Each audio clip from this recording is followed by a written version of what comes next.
তুমি যদি তোমার শাশুড়িকে সম্মান না করো, তুমি যদি তোমার শ্বশুরকে সম্মান না করো, চ্যালেঞ্জ তাহিরি বলে দিয়ে যাচ্ছে, কাগজে কলমে লিখে রাখো, একদিন তোমার ঘরে সন্তান হবে, এই সন্তানের বউ তোমার বাড়িতে আসবে, আসার পরে তুমি যদি তোমার শাশুড়িকে সম্মান না করো, শ্বশুরকে সম্মান না করো, তোমার ছেলের বউ তোমাকে জুতা দিয়ে ফিরাইব।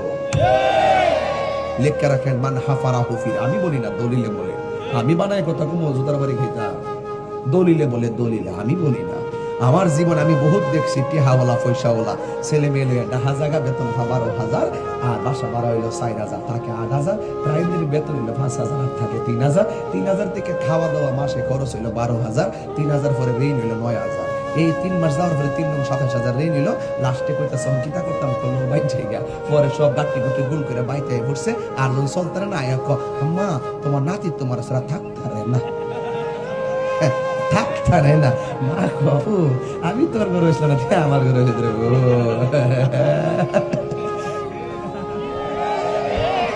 এই হাত তুলে কইতে ঠিক কি না বলেন?